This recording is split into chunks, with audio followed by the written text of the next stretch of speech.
or so. And let's have the Nifty up as well. That's a 90-odd point cut. And this is what I was saying, the 11, 12-odd point downtick on the SGX perhaps was looking a little too good to be true in that sense, given the backdrop that we had to start the day with. This is not to say, as I think our Sudarshan, etc., were pointing out, that with the sharp cuts that we've had over the last 1 week, non-stop, one-way cuts, pullbacks will not be part of this. But, for now, the open has to reflect at least the way global markets are trading, and US markets especially left off in terms of the session. 90 points lower is what the Nifty is at, 17,374. More stocks and what's moving around in just a bit. But Sandeep Bhatia, head of equity, India and country head at Macquarie, is now joining us, Macquarie Group. Sandeep, great to have you with us here. Thank you very much. Appreciate you joining in on the program. So some froth has been taken off, Sandeep, evidently, from the last time we spoke or over the last couple of months. The question is how much and where do we stand now? So I just want to start with your view on that. Go on. So I think the froth coming off is good. Clearly, there is a lot which is happening in the world. I think India got hit by events within India, and also the fact that China was seen to be the favorite starting November, December last year till Jan, Feb. But even in China, I think there is now concern. A lot of people are saying that the political uncertainty, disappearances of senior bankers are worrying people who are investing in China. I can see some money coming off China. And therefore, the whole emerging markets, large markets such as India, China, Korea, are seeing a bit of weakness across the board. I would think that would continue at least till the monsoon comes through for India. We have seen unseasonal temperature hikes in India. That could be negative for crop output for wheat. And if that happens, inflation could be stickier than what people expected. US Fed rates seem to still be rising. People are thinking there will be still 225 basis points hikes. So I think markets are essentially going to be coming off in the next couple of weeks and months. Okay, markets are going to be coming off. This is not looking good at all. In fact, the Nifty is now down 100 points and the Sensex is inching towards almost a 350-point cut. Quite a freaky start to the week. The Adani Group stocks are getting hit very hard this morning, so it's a complete slam dunk there. Adani Power is now down, has halved this year already. Adani Green is the one that you need to pull up. It's an 80% knockdown that we've seen for Adani Green this year. And Adani Enterprise, of course, also under quite a bit of pressure. Sandeep, what do you do in a market like this where, on one hand, of course, there's the hawkish Fed, there are rising rates, there's slower growth. Do you raise your cash levels? Do you book profits? Do you just stay the course? What's the best strategy for a retail investor? Do you buy the dip? I think you can buy the dips if it comes below 16,800. It's still early to buy the dips. I would continue to keep some liquid cash and invest in short-term funds and get some interest rates. Interest rates are still good. So I think short-term liquid funds may be the best way for the moment, and wait for Nifty to fall below 16,800 levels and then look at this market. That's the strategy. Hi, Mr. Bhatia. Good morning. What's the worst case scenario, though, given the kind of concerns that we have, valuations, flows, and maybe, in fact, a weak monsoon ahead? Do you see levels below that 16,800 odd worst case scenario that could possibly play out? 16,000 odd? See, I think worst case scenarios, it depends on what scenario unfolds. Are we going to see something really bad happen in Ukraine? And that essentially means some kind of a flare-up between the US and Russia directly, or NATO members and Russia directly. Now, then of course, all bets are off and the markets can fall further below 16,000. But these are, anyway, I think no one knows the future, and extreme events can definitely be very bad. I think if we hold the current view, which is that India still remains a growth leader, grows about 6.5% for the upcoming year, 23-24, I would think 16,800 and below are good levels to buy at. The challenge is essentially for India is whether the global environment will be pro-growth or anti-growth, and I think it basically still is a negative for growth globally. So India will have to essentially row its boat against headwinds. But Sandeep, if anything, I mean, just think about it. Where things were 3 months ago, right? China was shut, so no help from China.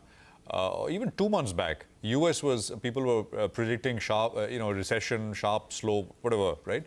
Now, at least the problem is that it's not coming off. Growth is not coming off, and hence inflation is not coming off. China is reopening, so there is an impulse from. Those are two large growth engines.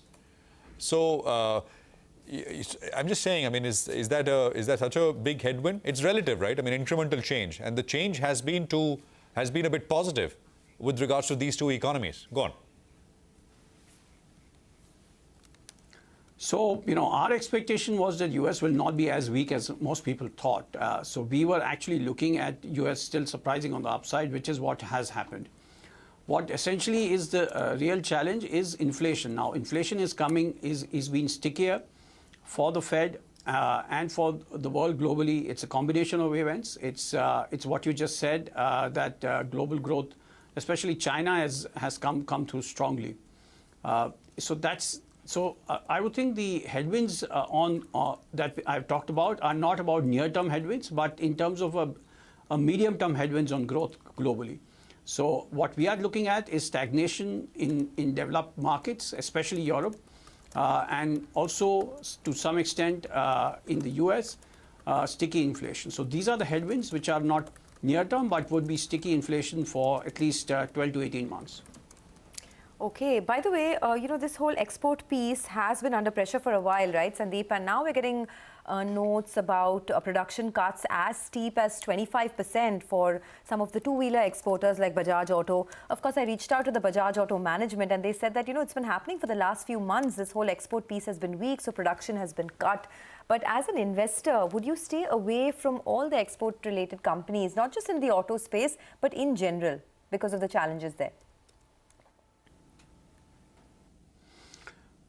So I think some specific challenges are for Bajaj because of its export markets may face political uncertainty or issues. Whether the entire export piece should be stayed away, I think the biggest export piece, as we all know, is the IT sector. On the IT sector, we have been bullish, of course, with a 2-year view. Again, on the back of the fact that the US underlying economic weakness will not be would not be such a big deal, at least in the short term. And therefore, as far as IT is concerned, I would still remain positive, but it would definitely not be a short-term trade. Okay, all right. Mr. Bhatia, what about the banking space? That's got the hardest knock, and as we speak, there's a bit of a fight back out there. But the reason the Nifty has corrected so much is because of the underperformance of the Nifty Bank. At one point of time, it is a consensus buy. Your view on the space, and would you look to get in? I think banks have been the hardest hit for the events which have happened in India in the last couple of months. Clearly, there have been some fears that this would be another banking kind of crisis. I don't think, or we don't think, that that's the case as far as the banking system is concerned. So yes, I think the bank side definitely look interesting. The only reason why people say that don't buy banks now is that everyone seems to be over-invested in banks, and there's no real incremental flows coming into India per se, and therefore no incremental flows will come into an over-owned sector like financials, and therefore banks will continue to underperform. So then it veers down to the basic point: let the market correct, let the market go below 16,800, and definitely from there on, banks will look interesting. Valuations there, even today, are very compelling. Okay, in fact, the Bank Nifty has recovered quite a bit. Just look at the intraday recovery now on the Bank Nifty. The index itself is up about 104 points. So just pull up the chart for you on the Bank Nifty. It's been volatile, no two ways about that. But now moving to the high point of trade, there has been a fair degree of fall that we've seen in the recent months. So that's on banks. Sandeep, what do you think could be the trigger for this market that could perhaps take it out of this slump? Could it come in from earnings? Is there any recovery that you're expecting on the monsoon front? what do you think could be the next positive trigger for this market? Because clearly, as you were discussing, a while back and through the weekend as well, the retail investor community has sort of lost a bit of faith. There's been, no interest that we've seen in terms of investments over the last many months. What do you think could change that? Fund flows, near terms, it's always the fund flows. Fund flows coming back to India. India looks more attractive. India growth surprises on the upside. Monsoon comes in normally. So it will not be one factor. It will be at least two, I think ideally three factors that will get this market back on its feet and up and running. And the near-term impact will be flows change. And flows will not change until there is significant exit out of China. I think that process of exiting China or cutting back on China has started. Political uncertainty and the whole issue around what's happening between U.S. China are factors which is one way why the flows can come back. But we need more than just flows. I need to see growth to surprise. Maybe if it goes above 7%. I also need to see a decent monsoon. That means the inflation risk is lower in India. So that's what I would think can happen. And maybe even prices sort of staying lower for a while, right? I mean, earnings catching up. So either the two things, either earnings catch up to high prices or prices drift down and then earnings gradually move up. So either of those two things. The Nifty, by the way, is seeing a remarkable fight, right? Basically, it's a green candle now, which means that we've now moved above the opening levels. The open was 17,428. This was the open today on the Nifty. Then we almost got to the budget day low. The budget day low was 17,353. We got to 17,358. So within 5 points of the budget day low. And from there, it's a very, very sharp comeback. So we are now at 17,440, which means that it's almost a 90 point pullback that we've seen. And it's coming back as we speak, 18 points. I mean, I think I can give it count. But it's coming back very sharply and very nicely. So is this the first of, again, many moves that we've seen, sharp bounces, which again get sold into? I mean, it's not going to be one way. I think that much is clear. But after hitting that sort of almost the budget day low for all practical purposes, there is a bit of a bounce, which is very much visible.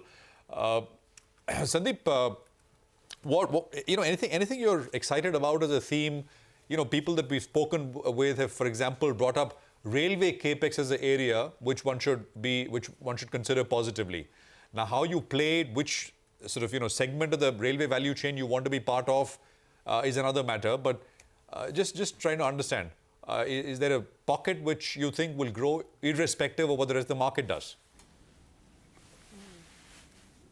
So government capex is essentially something which people want to look at. I think it's good to talk about. It's difficult to invest. The only big capex story, capital goods player, is Larsen and Toubro. That we have liked. But I think essentially and it's also there's defense capex, so you can look at that. I would think it will be a combination of factors, as I just said previously to you, and those combination of factors would be necessary for the market to get up on its feet. Near term, it will be flows, and longer term, it will be lower inflation and higher growth. Okay. By the way, one pocket that has been looking good is this entire electric vehicle space. So just want to point out a couple of stocks for our viewers. Olectra Green Tech is a stock that was up 10% on Friday. It's up an additional 11% today. Remember, they formed a technical partnership with Reliance Industries for the manufacturing of a hydrogen bus. They're targeting a commercial launch within a year. Look at that, another 12% higher. Tube Investments is the other one. They've got, multiples to put in money. Private equity players, along with some other players like SBI, putting in money for their electric vehicle, expansion plans. This is a space that has done quite well, although it is still in its infancy of sorts compared to the ICE engine space, Sandeep. But anything in this, either the OEMs or the ancillaries or, the space itself, I mean, do you like it or are you cautious here? No, we like the entire EV space. Unfortunately, coverage is restricted. I would go with Mahindra's and Tata Motors. They are the two big OEMs. I think those would be interesting developments, and I would definitely stick with them.